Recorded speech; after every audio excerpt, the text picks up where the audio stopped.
दोस्तों नमस्कार, हाजिर है एक बार फिर से आज की बड़ी और ताजा खबरों के साथ। बस आपसे निवेदन है, कृपया वीडियो को लाइक कर दें, चैनल को सब्सक्राइब कर लें और घंटी बटन जरूर दबा दें। भाई पहली बड़ी खबर है, कृषि कानूनों के विरोध में रोजाना संसद तक ट्रैक्टर रैली निकालेंगे 500 किसान। संयुक्त किसान मोर्चा ने किया ऐलान। ये आपको बता दें कि केंद्र के कृषि कानूनों के विरोध में आंदोलन के 1 साल पूरा होने पर रोजाना 500 किसान 29 नवंबर से शुरू हो रहे शीतकालीन सत्र के दौरान संसद तक शांतिपूर्ण रैली निकालेंगे। संयुक्त किसान मोर्चा ने ऐलान किया है कि 40 किसानों का संगठन 26 नवंबर के बाद पूरे देश में जोर शोर से आंदोलन चलाएगा। बयान के मुताबिक राजधानी में किसानों को विरोध प्रदर्शन का पूरा हक है। पूरे शीत सत्र के दौरान हमारे 500 किसान रोजाना संसद तक शांतिपूर्ण तरीके से ट्रैक्टर ट्रॉली ले जाएंगे। केंद्र सरकार पर हमारी मांगों को पूरा करने का दबाव डालने के लिए ये रैली निकाली जाएगी। रैली के लिए पंजाब, हरियाणा, उत्तर प्रदेश, उत्तराखंड और राजस्थान के किसान दिल्ली की सीमाओं पर 26 नवंबर को जुट जाएंगे और आंदोलन को मजबूती देने के लिए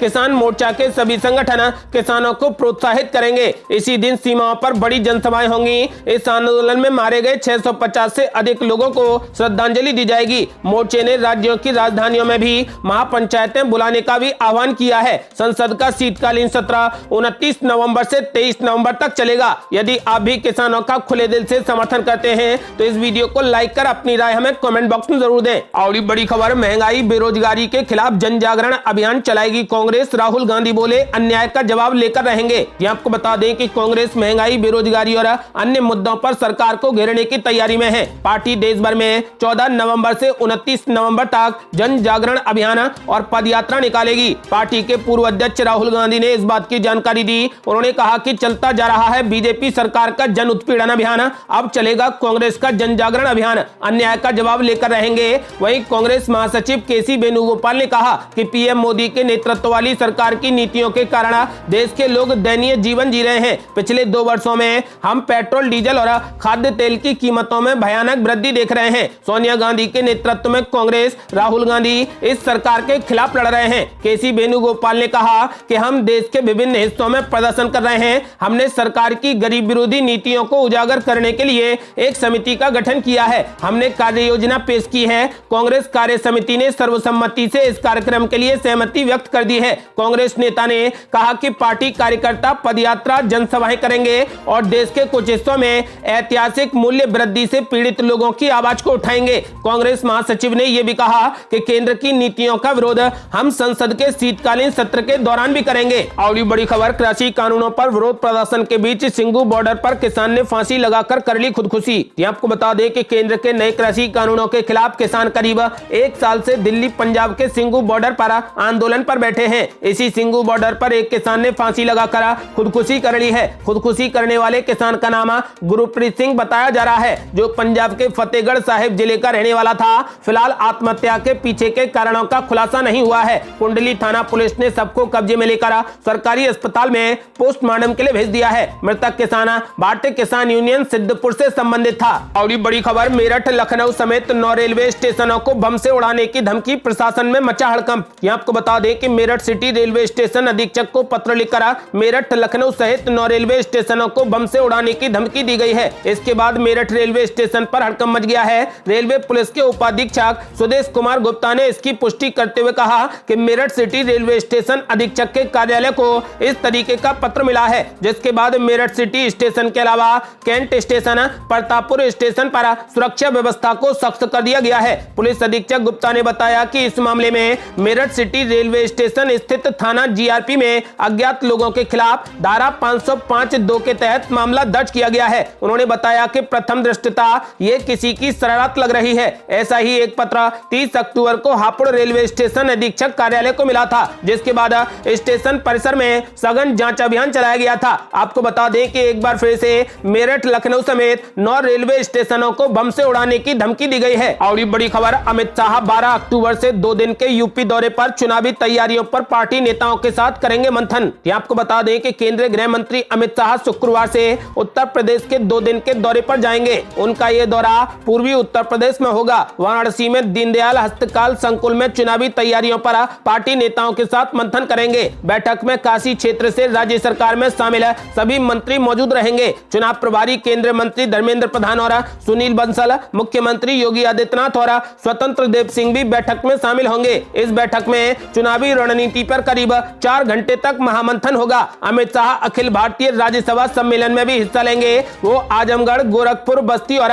वाराणसी भी जाएंगे। इसके अलावा अमित शाह 13 नवंबर को बस्ती में सांसद खेल महाकुंभ और अमर शहीद सत्यवान सिंह स्टेडियम में सांसद खेल महाकुंभ का शुभारंभ करेंगे। बाद में वो बस्ती के शिवहर्ष कॉलेज में एक जनसभा को भी संबोधित करेंगे। और बड़ी खबर, सपा में विलय को तैयार है शिवपाल यादव की पार्टी। अखिलेश यादव के सामने रखी बड़ी शर्त। ये आपको बता दें कि प्रगतिशील समाजवादी पार्टी के अध्यक्ष शिवपाल यादव ने कहा कि समाजवादी पार्टी मुखिया अखिलेश यादव उनके जीतने वाले उम्मीदवारों को टिकट दे दें तो वो अपनी पार्टी का सपा में विलय करने को भी तैयार है। अपनी पार्टी द्वारा निकाली जा रही सामाजिक परिवर्तन यात्रा के तहत बुधवार को बलरामपुर पहुंचे शिवपाल ने कहा कि भाजपा को हटाने के लिए किसी भी तरीके के त्याग को तैयार है। उन्होंने कहा कि सपा अध्यक्ष अखिलेश यादव अगर हमारे जीतने वाले उम्मीदवारों को टिकट दे दें तो हम कोई भी त्याग करने को तैयार हैं। यहां तक कि अपनी पार्टी का सपा में बिना शर्त विलय भी कर देंगे। गौरतलब है कि शिवपाल सपा मुखिया अखिलेश यादव के पास पहले भी कई बार पैगाम पहुंचाकर गठबंधन की पेशकश कर चुके हैं। हालांकि सपा की तरफ से अभी तक इस बारे में कोई भी स्पष्ट बात नहीं कही गई है। शिवपाल ने भाजपा पर निशाना साधते हुए कहा कि चुनाव से पहले भाजपा ने जो भी वादा किया था उनमें से एक भी पूरा नहीं किया गया है। और बड़ी खबर, यूपी में एक और जिले का बदलेगा नाम। मुख्यमंत्री योगी आदित्यनाथ ने बदायूं के लिए बेदामऊ करने का किया ऐलान। ये आपको बता दें कि उत्तर प्रदेश के मुख्यमंत्री योगी आदित्यनाथ ने साफ तौर पर संकेत दिया है कि राज्य के एक और जिले का नाम अब बदल दिया जाएगा। बदायूं जिले में एक समारोह को संबोधित करते हुए मुख्यमंत्री ने कहा कि बदायूं को पहले बेदामऊ के नाम से जाना जाता था। ये वैदिक अध्ययन का केंद्र था और ये दुनिया की सबसे उपजाऊ भूमि है। हालांकि पहले नाम बदलने की कोई मांग नहीं थी, लेकिन मुख्यमंत्री के संकेत से स्थानीय भाजपा इकाई हरकत में आ गई है। एक स्थानीय भाजपा नेता रजित सबरवाल ने कहा कि हम अब बदायूं का नाम बदलने की औपचारिक मांग रखेंगे। हमने तैयारी शुरू कर दी है और इतिहास से तथ्यों को खोज रहे हैं। हमें उम्मीद है कि चुनाव से पहले प्रक्रिया पूरी हो जाएगी। पौराणिक कथाओं के अनुसार बदायूं का नाम अहिर राजकुमार बुद्ध के नाम पर पड़ा था। आपको बता दें कि अब बदायूं का नाम बदलकर जल्द ही बेदामऊ कर दिया जाएगा।